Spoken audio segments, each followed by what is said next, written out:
Hello, Riverdale. I'm Jordan Foster Bell, and I'm here to bring you Story Day in Riverdale Part 4. In this edition, I will be reading my favorite book of all time, Curious George, to my puppy Maximus. Light skin, this is for you. I'm going to take a snowball and throw it at my puppy.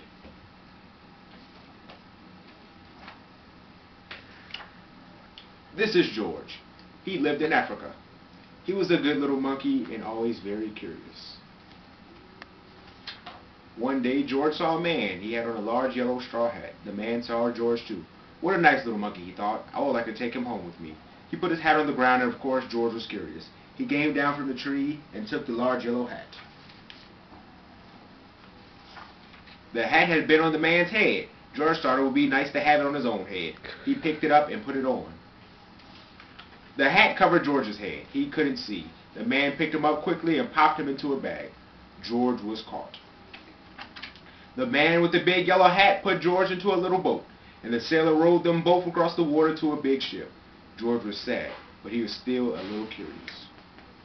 On the big ship, things began to happen. The man took off the bag. George sat on a little stool, and the man said, "George, I'm going to take you to a big zoo in the big city. You will like it there. Now run along and play, but don't get in trouble." George promised to be good, but it's easy for little monkeys to forget. On the deck, he found some seagulls. He wondered how they could fly. He was curious. Finally, had to try it. It looked easy, but... wow, wow, wow. Oh, what happened? First this, and then this.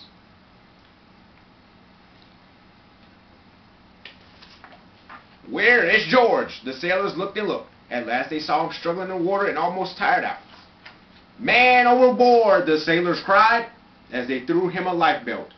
George caught it and held on. At last he was safe on board. After that, George was more careful to be a good monkey until at last the long trip was over. George said goodbye to the kind sailors, and he and the man with the yellow hat walked off the ship onto the shore and then on into the city in the man's house. After a good meal and a good pipe, George felt very tired. He crawled into bed and fell asleep at once. The next morning, the man telephoned the zoo. George watched him. He was fascinated. Then the man went away. George was curious. He wanted to telephone too. 1, 2, 3, 4, 5, 6, 7. What fun! Ding-a-ling-a-ling! George had telephoned the fire station. The firemen rushed to the telephone. "Hello? Hello?" they said, but there was no answer. Then they looked for the signal on the big map that showed where the telephone call had come from. They didn't know it was George. They thought it was a real fire. "Hurry, hurry, hurry!" The firemen jumped into the fire engines and took to the hook and ladders. Ding dong, ding dong. Everyone out of the way. Hurry, hurry, hurry. The firemen rushed into the house. They opened the door. No fire, only a naughty little monkey. "Oh, catch him, they cried. George tried to run away. He almost did, but he got caught in the telephone wire, and a thin fireman caught one arm and a fat fireman caught the other.